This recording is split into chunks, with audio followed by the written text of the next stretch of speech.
हरिओम नमस्ते संस्कृत कक्षे सर्वेषां स्वागतम। तो प्रिय भाई बंधुरा आज के आमी गंगा स्तोत्रमेर जे बाकी जे श्लोकगुलो छिलो सेगुलो पढ़ाते चलेछि। मनोयोग सहकारे तोमरा देखो।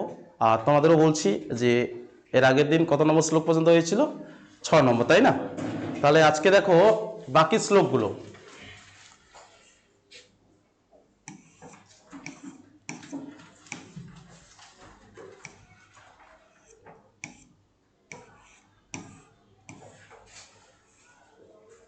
आज के कत नम्बर होबे 7 नम्बर। कत होबे बोलो तो 7 नम्बर। 7 नम्बर की आछे देखो 7 नम्बर श्लोके की देওয়া আছে যে তব চেত মাত এখানে একটা বিশেষ ছাড়া পড়ছে কৃপয়া হবে ঠিক আছে। তব কৃপয়া চেত মাত স্রোত স্নাত পুনরপি জঠরে সপি ন জাত নারক নিবারিণী জাহ্নবী গঙ্গে কালুষ বিনাশিনী মহিমা তঙ্গে। কি আছে तव कृपया चेत मात स्रोत स्नात पुनरोपि जठरे सपि न जात नारक निवारिणी जाह्नवी गंगे कलुष विनाशिनी महिमा उतंगे। एर अर्थ হচ্ছে যে প্রথমে তোমাদের জানতে হবে এখানে কবি শ্রী শঙ্করাচার্য বলছেন কি বলছেন দেবী গঙ্গাকে বলছেন কিন্তু ঠিক আছে কি বলছেন যে হে দেবী গঙ্গা তোমার কৃপা লাভ করে তোমার কৃপা লাভ করে যে তোমার স্রোতে স্নান করেছে যে তোমার স্রোতে কি করেছে স্নান করেছে সে কিন্তু আর মাতৃগর্ভে জন্মগ্রহণ করে না। তারপরে বলছে হে দেবী গঙ্গা তুমি নরক যন্ত্রণা থেকে মুক্তি দান করো নরক যন্ত্রণা থেকে মুক্তি দান করো আর তুমি পাপ বিনাশ করো।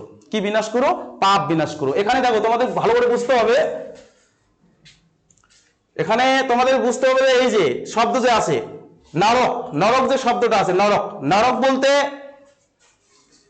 কি বললাম বলো তো नरक बोलते কি বললাম नरक बोलते হচ্ছে যে হচ্ছে কি করে নরক যন্ত্রণা থেকে মুক্তি দান করে। কি বললাম নরক যন্ত্রণা থেকে কি দান করেন মুক্তি দান করেন। তারপরে বলা হচ্ছে কলুষ কলুষ মানে হচ্ছে পাপ থেকে মুক্তি দেন কি দেন পাপ থেকে মুক্তি দেন। এবারে কে মুক্তি দান করেন বলো তো দেবী গঙ্গা।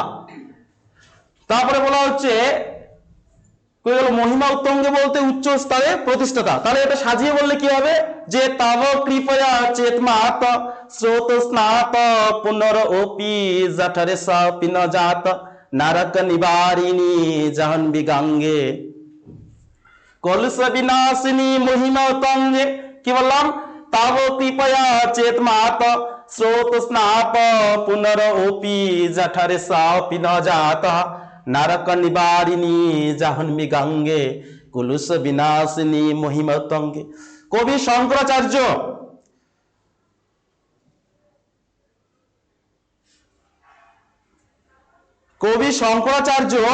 देवी गंगा के प्रार्थना करते गিয়ে বলছেন কি বলছেন যে হে দেবী গঙ্গা তুমি নরক নিবারিণী বলতে নরক যন্ত্রণা থেকে মুক্তি দান করেন। কে নরক যন্ত্রণা থেকে মুক্তি দান করেন দেবী গঙ্গা। হে দেবী গঙ্গা তুমি পাপ বিনাশিনী পাপ বিনাশ করেন। কে পাপ বিনাশ করেন দেবী গঙ্গা। সেই জন্য বলছে হে দেবী গঙ্গা তুমি নরক নিবারিণী পাপ বিনাশিনী মহিমাতে উচ্চ স্থানে প্রতিষ্ঠাতা। হে দেবী গঙ্গা তোমার কৃপা লাভ করে যে তোমার স্রোতে স্নান করে সে আর মাতৃগর্ভে জন্মগ্রহণ করে না। এবারে মাতৃগর্ভে জন্মগ্রহণ করে না কেন আমরা তো বারংবার চাই যে আমরা যেন এই জগতে বারবার আসি কিন্তু এখানে কি বলা হচ্ছে মাতৃগর্ভে জন্মগ্রহণ করে না। এটা কেন বলা হচ্ছে দেখো এখানে আমরা কোথায় আছি বলতো এটা কি স্বর্গলোক না মর্তলোক।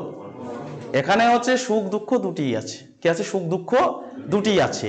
এবারে হচ্ছে যে গঙ্গার কৃপা লাভ করে শাস্ত্রে উল্লেখ আছে যে গঙ্গার কৃপা লাভ করে কি করে যে গঙ্গাতে স্নান করে সে কি হয় না আর এই মর্তলোকে বা মাতৃগর্ভে জন্মগ্রহণ করে না তার মুক্তি পায় বা তার মুক্তি লাভ হয়। কি হয় মুক্তি লাভ হয় বা বিষ্ণুর সাথে একাত্মতা হয় ঠিক আছে তাকে আর ইহ জগতে ফিরে আসতে হয় না।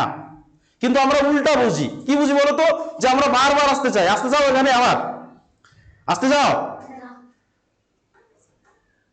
তোমরা আসতে চাও আমি জানি।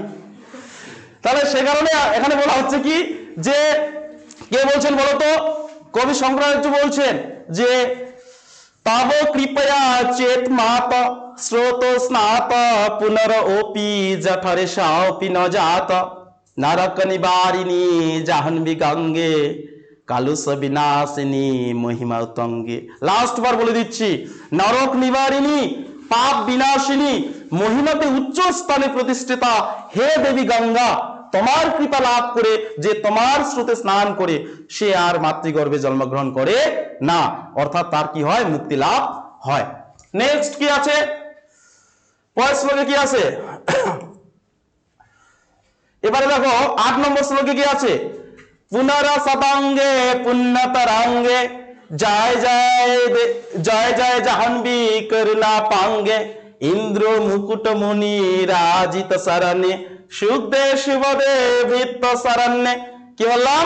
যে পুনরা সদাঙ্গে পুণ্যতরাঙ্গে জয় জয় জাহ্নবী করুণা পাঙ্গে ইন্দ্র মুকুট মুনি রাজিত শরণে সুখদে শুভদে ভৃত্ত শরণ্যে। অর্থাৎ পুনর সদাঙ্গে পুণ্য তরঙ্গে জয় জয় জাহ্নবী করুণা পাঙ্গে ইন্দ্র মুকুটমণি রাজিত চরণে সুখদে শুভদে ভৃত্ত সারণ্যে। এর অর্থ হচ্ছে যে কবি শঙ্করাচার্য বলছেন যে হে দেবী গঙ্গা, তুমি উজ্জ্বল অঙ্গ নিয়ে বিরাজিতা। দেবী গঙ্গা কি? উজ্জ্বল অঙ্গ নিয়ে বিরাজিতা, চঞ্চল ঢেউযুক্তা। কি বলতো? চঞ্চল ঢেউযুক্ত। এই যে পুণ্য তরঙ্গে মানে পবিত্র তরঙ্গ শালিনী যেটাকে বলা হচ্ছে, বা পবিত্র তরঙ্গ শালিনী, ঠিক আছে? সেই জন্য বলছে করুণা অপাঙ্গে, এখানে বলছে দেব বধুরা। এটাকে সাজিয়ে বললে দেখো, আমি বলছি কবি শঙ্করাচার্য বলছেন যে হে দেবী গঙ্গা, তুমি উজ্জ্বল অঙ্গ নিয়ে বিরাজিতা। কি বললাম বলতো? উজ্জ্বল অঙ্গ নিয়ে বিরাজিতা, চঞ্চল ঢেউযুক্তা বা পবিত্র ঢেউযুক্তা। হে দেবী গঙ্গা, দেবরাজ ইন্দ্র তোমাকে প্রণাম করে। দেবরাজ ইন্দ্র কি করেন? তোমাকে প্রণাম করেন। সেই জন্য তোমার যে চরণ, চরণ বলতে কি বলতো? এখানে চরণ বলতে পা, ঠিক আছে? সেই জন্য তোমার যে চরণ, সেই জন্য ইন্দ্রের মুকুটমণি দিয়ে শোভা পায় বা শোভিত হয়। কার মুকুটমণি দিয়ে? ইন্দ্র। এখানে দেওয়া আছে না ইন্দ্র মুকুটমণি রাজিত চরণে, মানে দেবরাজ ইন্দ্র কি করেন? দেবী গঙ্গাকে প্রণাম করেন। কি করেন? প্রণাম করেন। আর যখন প্রণাম করতে যান তখন কি হয়? দেবরাজ ইন্দ্রের যে মুকুট সেটা কি হয়? দেবী গঙ্গার চরণ কি হয়? স্পর্শ হয়। সেই জন্য এখানে কবি শঙ্করাচার্য বলছেন যে হে দেবী গঙ্গা, তোমার যে চরণ, তোমার যে পা, সেটি যেন দেবরাজ ইন্দ্রের মুকুটমণি দিয়ে কি হয়? শোভিত হয়। তারপর বলছে হে দেবী গঙ্গা, তুমি সুখ দান করো। সুখ দে বলতে সুখ দান করো, শুভদে বলতে মঙ্গল দান করো। তুমি দিনজনের আশ্রয়, আশ্রয় স্বরূপিনী, তুমি দিনজনের আশ্রয় স্বরূপিনী। তাহলে ভালো করে সাজিয়ে বললে কি হবে? এখানে বলো তো, যে এখানে বলা হচ্ছে হে দেবী গঙ্গা, তুমি উজ্জ্বল অঙ্গ নিয়ে বিরাজিতা, পবিত্রা ঢেউযুক্তা বা চঞ্চল ঢেউযুক্তা, হে কৃপাময়ী। করুণাপাঙ্গে বলতে হে কৃপাময়ী। কৃপাময়ী বলতে যে দয়া দান করতে পারেন বা দয়াময়ী। দেবরাজ ইন্দ্রের মুকুটমণি দিয়ে তোমার চরণ শোভা পায়। হে দেবী গঙ্গা, তুমি সুখ দান করো, মঙ্গল দান করো। আচ্ছা, এখানে সুখ দান মঙ্গল দান কাদের জন্য চাওয়া হয়েছে বা চেয়েছেন বলো তো? আমরা প্রার্থনা কিসের জন্য করি? এর আগের দিনেও বলেছিলাম, প্রার্থনা কিসের জন্য করি? নিজের মঙ্গলের জন্য করি। কিন্তু আমরা শুধু নিজের মঙ্গলের জন্যই করি। কিন্তু যারা মহান মানুষ হয় তারা কি করেন বলো তো? নিজের মঙ্গলের সাথে সাথে সবার বা এই জগতের সবার জন্য কিন্তু প্রার্থনা করছেন। প্রার্থনা করে কি বলছেন শঙ্করাচার্য? দেখো, যে এই জগতের জন্য সুখ দান করো, মঙ্গল দান করো। তুমি দিনজনের আশ্রিতা বা আশ্রয় স্বরূপিনী। দিনজন যারা দুঃখ কষ্ট, ঠিক আছে, দারিদ্রতার মধ্যে আছে, ঠিক আছে, যারা অভাবের মধ্যে আছে, যারা রোগাক্রান্ত, তাদেরকে মুক্তি দান করো। কে মুক্তি দান করবে? দেবী গঙ্গা। সেই জন্য বলা হচ্ছে কি, যে পুনরা সদাঙ্গে পুণ্যতরাঙ্গে জয় জয় জাহ্নবী করুণা পাঙ্গে ইন্দ্র মুকুট মুনি রাজিত চরণে সুখদে শুভদে ভৃত্ত শরণ্যে। হে দেবী গঙ্গা, তুমি উজ্জ্বল অঙ্গ নিয়ে বিরাজিতা। হে দেবী গঙ্গা, তুমি পবিত্র ঢেউযুক্তা বা পুণ্য ঢেউযুক্ত। হে দেবী গঙ্গা তুমি কৃপাময়ী, তুমি কৃপাময়ী বা নেত্রময়ী বা দয়াময়ী। হে দেবী গঙ্গা তোমার যে পা, তোমার যে চরণ, সেটা দেবরাজ ইন্দ্রের মুকুটমণি দিয়ে শোভিত হয়। কি হয়? দেবরাজ ইন্দ্রের মুকুটমণি দিয়ে শোভিত হয়। হে দেবী গঙ্গা তুমি সুখ দান করো, তুমি মঙ্গল দান করো, তুমি সেবকের আশ্রয় স্বরূপিনী, তুমি সেবকের কি আশ্রয় স্বরূপিনী। বুঝা গেছে? এবারে দেখো নেক্সট কি দেওয়া আছে, 9 নম্বর শ্লোকে কি দেওয়া আছে দেখো, কি দেওয়া আছে? রগম সকম তাপম পাপম হরমে ভাগপতি কুমতি কলাপম ত্রিভুবন সারে বসুধাহারে তামসী গতি মম খাল সংসারে। কি বললাম? যে রগম সকম তাপম পাপম হরমে ভাগপতি কুমতি কলাপম ত্রিভুবন সারে বসুধাহারে তামসী গতি মম খাল সংসারে।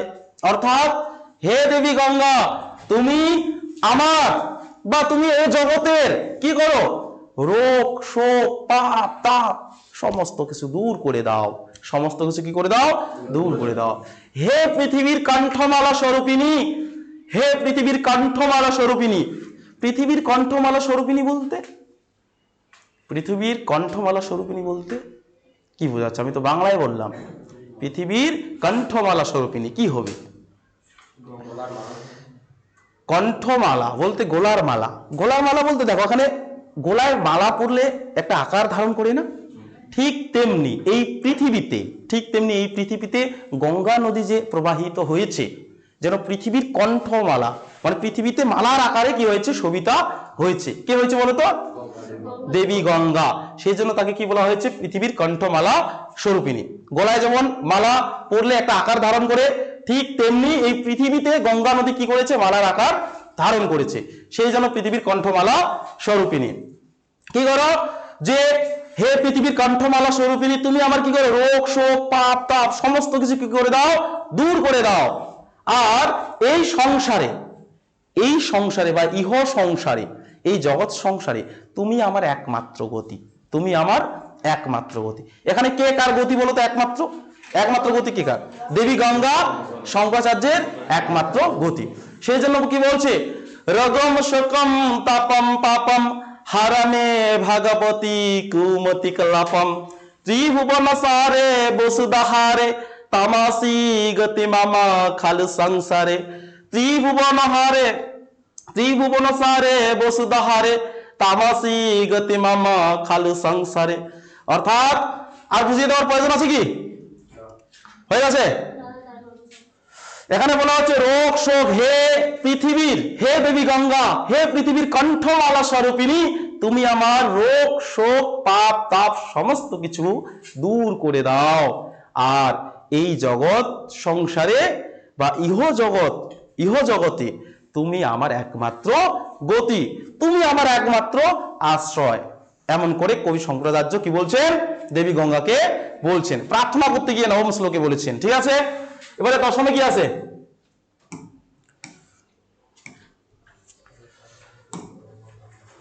এবারে 10 নম্বর শ্লোকে কি আছে দেখো, কি আছে? অলকানন্দে পরমানন্দে করু করুণাময়ী কাতার বান্দে তাব তাতা নিকটে যস্য নিবাসঃ খালু বৈকুণ্ঠে তস্য নিবাসঃ। কি বললাম? যে অলকানন্দে পরমানন্দে কুরু করুণাময়ী কাতর বান্দে তাব তাতা নিকটে যস্য নিবাসঃ খালু বৈকুণ্ঠে তস্য নিবাসঃ। এখানে বলা হচ্ছে বা কবি শঙ্করাচার্য 10 নম্বর শ্লোকে দেবী গঙ্গাকে প্রার্থনা করতে গিয়ে বলছেন যে হে দেবী গঙ্গা, হে দেবী গঙ্গা তুমি অলকানন্দা। কি বলছে? অলকানন্দা। অলকানন্দা হচ্ছে দেবী গঙ্গার আরেক নাম, মনে রাখবে। অলকানন্দা কি? দেবী গঙ্গার আরেক নাম, অলকানন্দা। তারপর বলা হচ্ছে পরমানন্দে।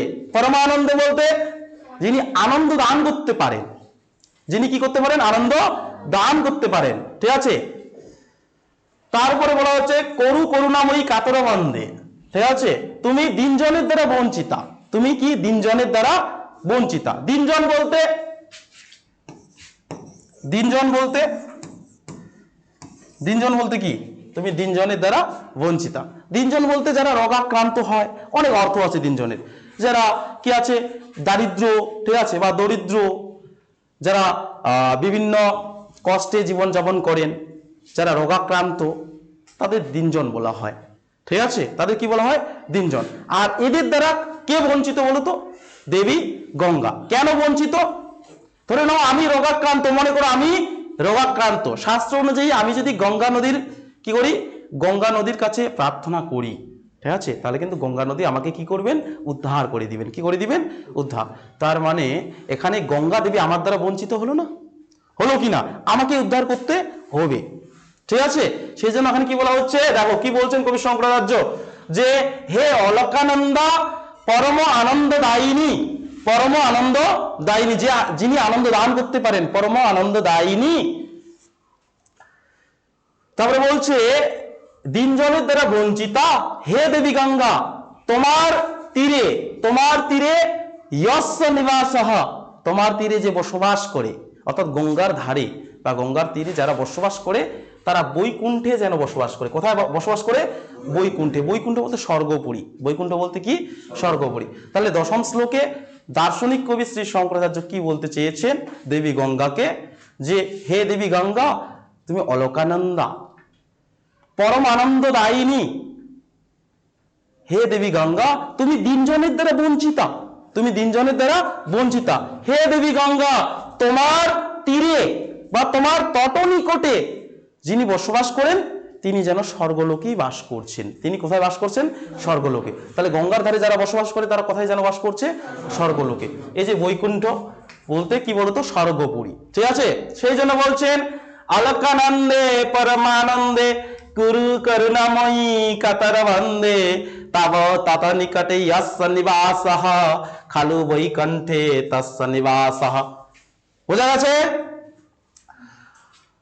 তো দ্বাদশ শ্রেণীর প্রিয় ভাই বোনেরা, যারা এই ভিডিওটি এতক্ষণ দেখলে, তো আমার পড়া যদি ভালো লেগে থাকে বা বুঝতে পারো, তাহলে কমেন্ট বক্সে কষ্ট করে হরিওম লিখবে, কষ্ট করে হরিওম লিখে সেন্ড করবে। আর হ্যাঁ, the Digital Educare YouTube channel এবং the Digital Educare Facebook page অবশ্যই লাইক, কমেন্ট, শেয়ার এবং সাবস্ক্রাইব। তো ঠিক আছে, সবাই ভালো থেকো, সুস্থ থেকো, ধন্যবাদ।